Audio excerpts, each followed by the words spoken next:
Hey there, welcome to another edition of Blueprint Digital, where we discuss industry trends, challenges, and opportunities in the construction space. Today, we are joined by Shaun Stewart, Managing Director of Delta V Labs, a strategic consulting firm specializing in product development, go to market strategy, venture growth, and IP portfolio development. Delta V Labs helps tech startups, venture backed companies, and enterprise accelerate innovation. Welcome to Blueprint Digital. Thanks, Troy. Great to be here. Give us a little overview of your company. I've been in the prop tech space for about 15 years now in a couple of different roles, both in sort of strategy, venture capital, as well as a lot of time spent in product management and product development. Delta V is basically a company that's focused on helping other prop tech companies benefit from the experience that I have and some of the folks who work with me in the industry have developed over the years to help companies come to market and be successful. That can be in actual product development support. There's a lot of that we do, including all the way from vision through to engineering and execution. But also a lot of what we do is work with prop tech companies around their go-to-market strategy, right? They may have a good product, but they need to figure out how to go sell it. They may be very tech forward, but not have as much deep industry knowledge, which we can bring. So it's basically a one-stop shop that's really focused on, prop tech, including con tech. How do we help new and young companies be successful in the market? What drove you to bring this product offering and company to life? I found myself trying to figure out what my next adventure would be after I exited my last company. And I love this industry. I sort of ended up in it a little bit by accident. My wife thinks it's because I wanted to be an architect when I was a kid that I somehow found my way to the prop tech sector. But it just felt like an industry that's so exciting, but there's a lot of special nuances to our industry, right? It's an industry that sort of follows its own path. We've seen over the last 15 years, a lot of, I call it sort of Silicon Valley tech bros that have come in and been like, oh, real estate's just another industry. Construction's just another industry. Software's eating the world. And they've run headlong into a very specialized industry that has its own way of doing things where people know each other and tend to stay in the industry, and they smell an outsider pretty quickly, somebody that doesn't speak the language or understand their actual workflows. I just find it a really fun and interesting industry. From a sustainability standpoint, I've done a lot of work in energy management and sustainability. Buildings are responsible for roughly 40% of the carbon emissions in the world. And there's a long way to go in terms of decarbonizing our buildings. So there's a lot of really interesting, important, big challenges that we're still tackling as an industry. For me, the best way to bring my experience and those of some of my friends I work with to new companies? And frankly, part of it is just, I have a lot of fun jumping in with different companies, figuring out what their problem is, learning more about their specific solution and brainstorming how can we sell this to customers? How can we tweak the idea so it's more useful for your target users and provides better benefits and ROIs? Part of it for me is just I love the intellectual challenge. What makes your offering stand out from the competition? What's your superpower? I think one of our superpowers is deep knowledge of the industry. So there's plenty of general product management or go to market consultants out there, but having a deep focus in real estate, in building operations, for example, in construction or asset management, I think is really important. And beyond that, it's just bringing together. I've had the fortune to work with some really great people over the years, and being able to bring sort of my rogues gallery of really good people I've encountered along the way, whether that's software engineering or that's marketing or that's, product development or any of the different disciplines that we can bring to the table. Just good people. Everybody has industry knowledge and experience in smart buildings or prop tech or con tech. It's a pretty simple formula, but I think that's our superpower is just good people, lots of industry knowledge, and we work our butts off for our clients. Can you share a bit more about your role and how it fits into the bigger picture of Delta V Labs?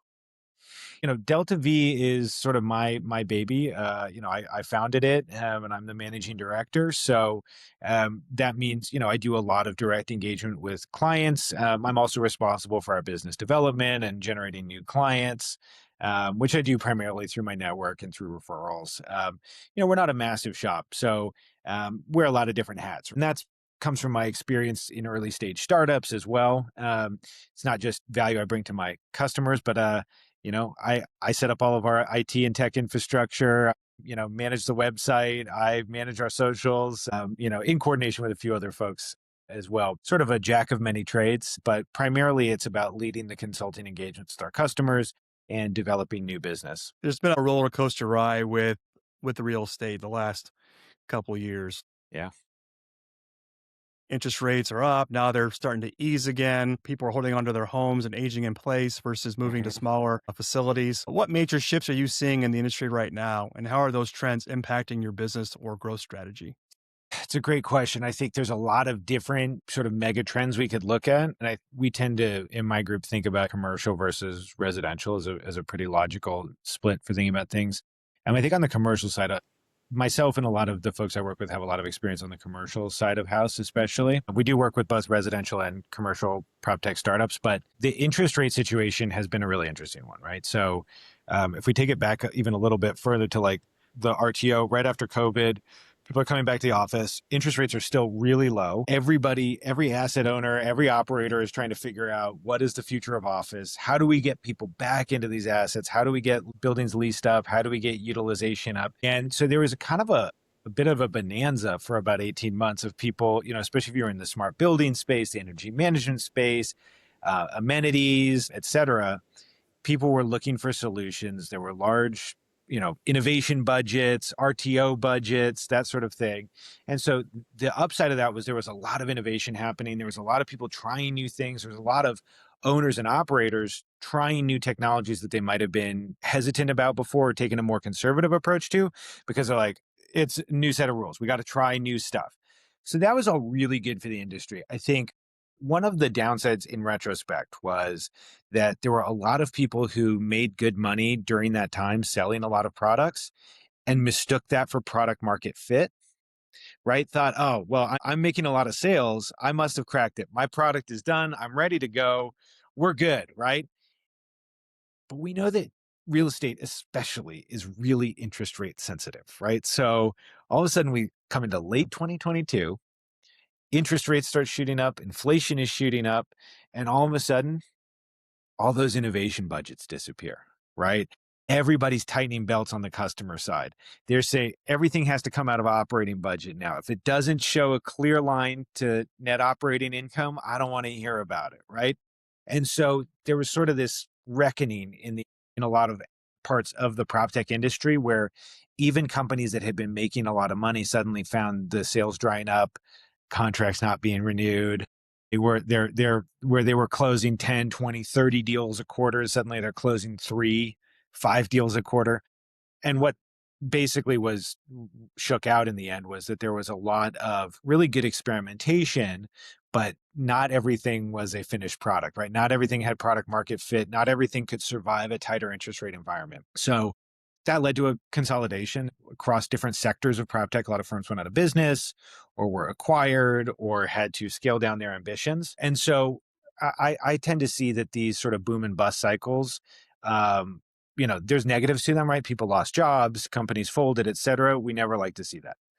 On the flip side, the boom cycle allows for a lot of innovation. And then the bust cycle kind of is a reckoning, it sort of winnows everything down to where the people that have really figured out something good are the ones that survive, right? The ones that have figured out whether it's from a cost perspective, an operating and distribution model, or core value prop or innovative technology, the people who have something real that's going to survive scrutiny and be able to grow and scale are the ones that survive by and large, right? So we've come through that for a couple of years. So I think that the firms that are still around in our industry, the ones that are doing well, I think that, customers as well as investors should feel really good about the prospects of those firms. They've survived a little bit of the trial by fire. And if they're still going, if they're still growing, then those are probably pretty good bets, right? So for some of those folks that we're working with that are our customers, we're now looking at how do we expand into new product categories or different asset types or different geographies, et cetera. But they're starting from a really solid place where they've got a model that's working. They've got a product that's desirable to customers. But, we're all hoping, I think, that interest rates come down, inflation comes down so that interest rates can come down. And that also has a direct effect on venture funding, right? Not just in prop tech, but across any tech sector. When interest rates are low, venture capital is a more attractive place for a lot of investors to put their money to get returns that they can't get elsewhere. In a high interest rate environment, the risk reward payoff isn't quite as good for venture capitals. If interest rates can start to come down, that's going to have a twin effect, we expect, for the prop tech industry, in that there will be more venture funding available for innovative companies, and clients will have more budget to spend on innovation, where competition shifts back to innovation, to new things, to rolling things out. We're hopeful that that happens, and we're all watching the Fed and seeing what happens in the economies. I don't have a crystal ball, I wish I did, but hopefully in the next 12 to 18 months we can really start to see interest rates come down, and that should have, as I said, a twin positive effect on the prop tech sector. Yeah, that's great perspective. The interest rate really does drive what does and does not pencil. What is working Exactly. well?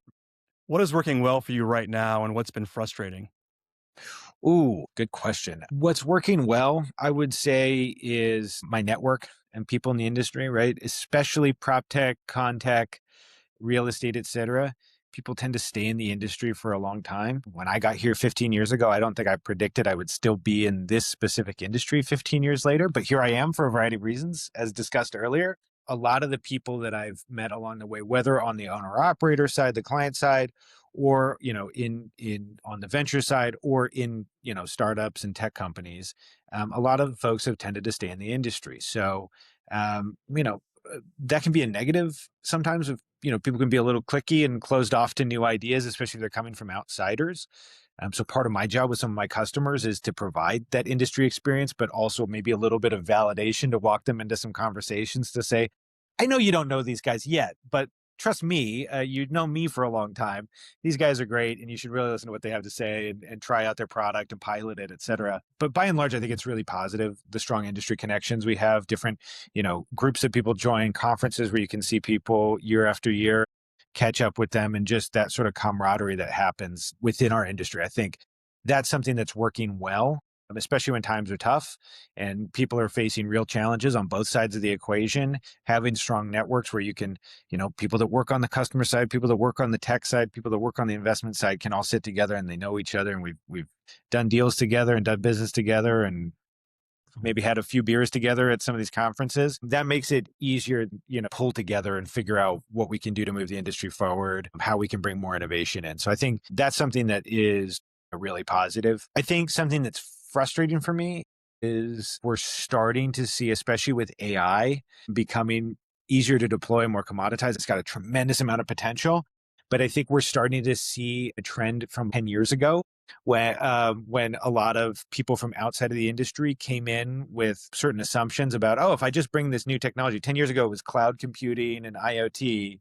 And it was like, I can just write some software and bring in some sensors, and these guys will just be great. These real estate people will just be grateful that I'm here, and they'll be so amazed, and I'll do really well here without any deep industry knowledge. And I think you're starting to see that with AI. So that's a little frustrating. And I want to be clear, like, it's not that people that don't have 20 years of experience in the real estate industry shouldn't be looking at this industry as a place to innovate, to bring new products to market. But it just there has to be sort of little bit of humility to approach it, to say, hey, this is a pretty dang large industry, right? With several hundred years of tradition, right? The modern real estate industry, really, you could trace back several hundred years, and their own way of doing things, and people who have a lot of knowledge, but also carry a lot of responsibility, right? So for me to come into the industry and to sell them something, to build something, it's doable, right? It should be done. That's what we work with a lot of companies, but it has to be approached with humility. It can't be approached with like, I've got a bunch of recent Stanford grads in my office back in San Francisco. We don't know a dang thing about your workflows or how your job works and anything, but we've got AI. So we're just going to assume that you guys will all be lining up to get, to buy our AI. So that's something that's a little frustrating now, starting to creep in, I would say. Yeah, AI is very much a hot topic, and we deal with AI every day. And our view is AI is not replacing employment, but it's taking off the non-value added but necessary tasks to allow your employees to do what they're hired to do, right? Their Th- talents, their That's absolutely Right, right. One of my clients is a new company called Piebox that are just recently launched their product, and it's a team of people that are property managers. They come from industry, from single family rental, and they built some tools for themselves to make their job easier, and then workflow tools. And then last year they were like, "Hey, we could actually use this AI agent stuff to automate a lot of things." And what they automated was things like calling vendors for quotes for repairs, Yep. scheduling between a vendor and a tenant for when you come on site, right? Following up with the vendor to make sure that the job was done and invoice can be paid. These are all things that property managers have to do that are like the least favorite parts of their job, the parts that are the lowest value add, the biggest pain in the butt, and turned out to be good candidates for AI to automate.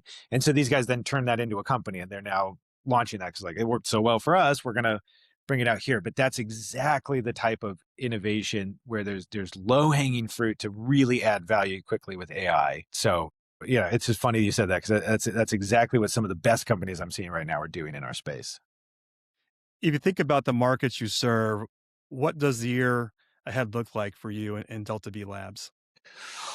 Ooh, um, I mean, partly I don't know, and that's kind of fun and exciting after years of executive roles in operating companies. But we have a lot of cool and interesting opportunities coming up all the time, things you wouldn't expect. But partly what I see is a lot of especially for our companies that are using AI, I see that it's about a phase of maturing, convincing the market that you're ready. This market tends to be a little bit more small c conservative in its outlook, right? An adoption of new technology. People want to see it working. They want to have a lot of assurance that it's going to be additive to their operations and not screw everything up and like, oh my God, why did I do this? So they tend to have a little bit more of a wait and see approach or a conservative approach. So I think a lot of what my year ahead is going to be is with working with some of the companies that I'm working with is to show the industry why that we're ready to adopt AI in some more significant ways because a lot of them are AI based, right? And so convincing industry that the people running these companies understand them, have deep industry experience, have built something that's not science fair, it's not experimental, it's ready for prime time, it fits in with their workflows, it still keeps them in the loop, right? There's this great slide you might have seen floating around on social media. It's from a slide deck that somebody presented in IBM in 1979.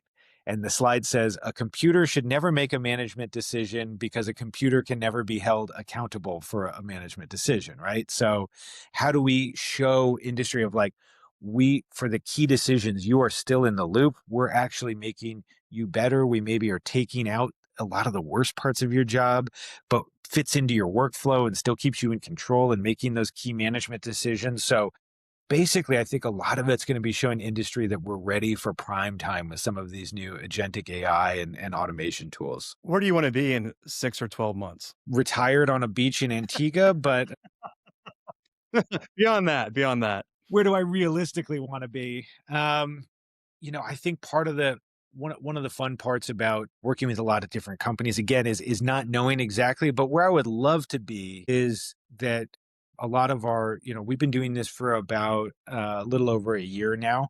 So sort of our first cohort of companies we're working with, I'd love to see a lot of them be reaching the next funding milestone and having their growth milestones start to really hockey stick, right? That a lot of our companies coming into this year have laid groundwork, have pilot customers, have real traction, have some early funding. And now it's going to be about, especially for our younger companies, how do they, I want to see them start to take off this year. And I think a lot of them are poised for that. Or for our larger existing companies, it might be a new business line that we're helping them with, or it might be a new geographic expansion, whatever that is. I want to see my clients really have that lift off in 6 to 12 months and to be able to look back and say that we were part of that, right? And that we were hopefully we're continuing that journey and to see it come from, hey, we've got this great idea, but Shaun, we need your help to polish it up or to bring it to market or to reach the right investors or the right customers to just get teacher with your school kids. Like by the end of the year, wow, they're reading great. They did their school play. You're proud of what they've achieved and you've been a big part of that. That's what I hope for us as a company is really for our clients to be flying, and hitting all their goals. That's fantastic. Each episode, we ask our guests the biggest challenge or struggle facing their business that they would love to solve.